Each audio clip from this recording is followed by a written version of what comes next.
Shalom, selamat pagi.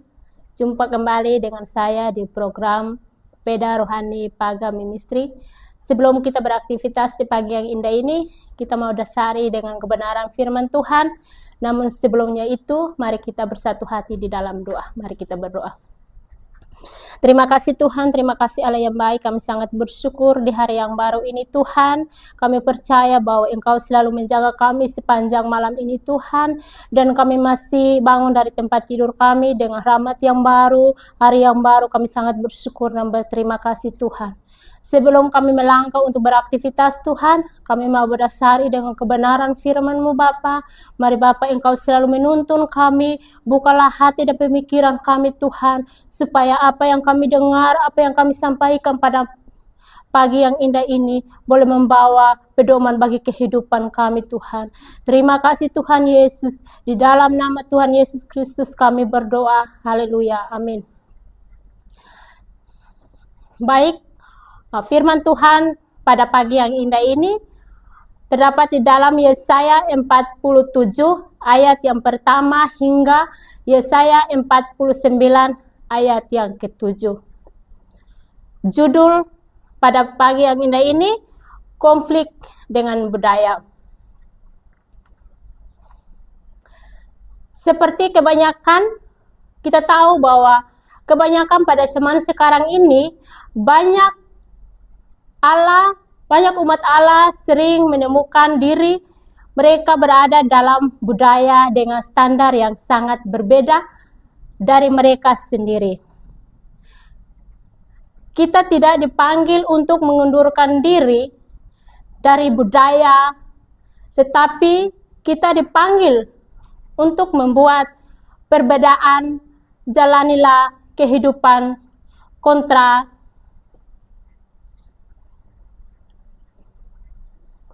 budaya, dan kita akan memiliki dampak yang kuat pada budaya atau tradisi kita untuk kebaikan.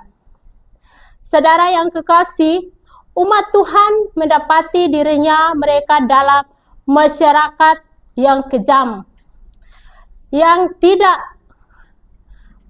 menaruh belas kasihan terhadap orang lain. Sebuah budaya atau tradisi yang sangat angkuh, yang menyukai seni sulap, astrologi, dan horoskop. Banyak sihir dan mantra ampuh.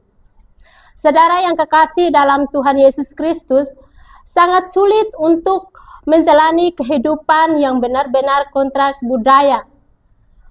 Nabi Yesaya kemudian berkata kepada umat Israel, dia menjelaskan bahwa jika saja mereka memperhatikan Tuhan dan pemerintah-pemerintahnya, maka damai sejahtera akan seperti sungai yang tidak pernah kering, dan kebahagiaanmu akan terus berlimpah seperti gelombang-gelombang laut yang tidak pernah berhenti. Saudara yang kekasih dalam Tuhan Yesus Kristus, terlepas dari semua kegagalan dan masalah Israel, Tuhan tidak menyerahkan pada rencana dan tujuannya untuk hambaku Israel. Dan olehmu aku menyatakan keagunganku. Kita membaca tentang pelayanan Tuhan yang lain. Kali ini seorang individu yang akan mengambilkan Yakub kepadanya dan supaya Israel dikumpulkan kepadanya. Ayat yang kelima, tujuan asli Allah bagi hambanya Israel akan terungkap dan digenapi di dalam dirinya. Ayat ini menunjukkan kepada Yesus. Dia adalah orang Israel yang dikirim ke Israel. Dia benar-benar dijadikan sama dengan bangsanya, namun berbeda darinya. Saudara yang kekasih dalam Tuhan Yesus Kristus, tugas pertama seorang hamba adalah menyatakan kebenaran. Mulutnya sebagai pedang tajam. Tuhan berbicara kepada satu bangsa dan memberitahu mereka untuk memberitahu yang lain. Tugas kedua seorang hamba adalah menjadikan Allah terlihat olehmu. Aku akan menyatakan keagunganku. Ayat yang ketiga. Saudara, tugas ketiga adalah menjadi berkat bagi dunia. Aku akan membuat engkau menjadi terang bagi bangsa-bangsa, supaya keselamatan yang daripadaku sampai ke ujung bumi. Saudara yang kekasih dalam Tuhan Yesus Kristus, Yesaya kemudian memberi kita gambaran sekilas tentang bagaimana hamba akan mencapai hal ini. Dalam nubuat Yesaya, dia berbicara tentang dia yang dihina orang, kepada dia yang dicicingkan bangsa-bangsa, hamba yang olehnya kemuliaan Tuhan dinyatakan. Sekarang Tuhan memuliakan hamba. Raja-raja akan melihat perbuatanku, lalu bangkit memberi hormat, dan pembesar-pembesar akan sujud menyembah, karena Tuhan yang setia, oleh karena yang Maha Kuasa Allah Israel yang memilih engkau. Ayat yang ketujuh.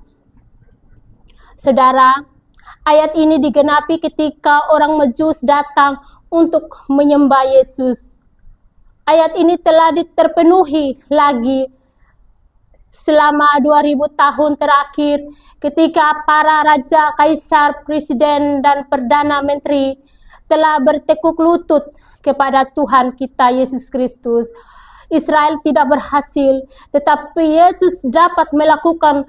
Sekarang adalah tugas kita untuk menjadi hamba Tuhan. Paulus dan Barnabas mengutip ayat ini. Sebab inilah yang diperintahkan kepada kamu. Aku telah menentukan engkau menjadi terang bagi bangsa-bangsa yang tidak mengenal Allah, supaya engkau membawa keselamatan sampai ke ujung bumi dan sampai kemanapun kita berada. Terima kasih firman Tuhan pada kita pada pagi yang indah ini. Mari kita bersatu hati di dalam doa. Tuhan, bantu aku untuk terlibat dalam budaya dan sekitarku, berbicara kebenaran di dalam kasih, melampuikan keagungan dan terang kasih-Mu untuk orang-orang di sekitarku.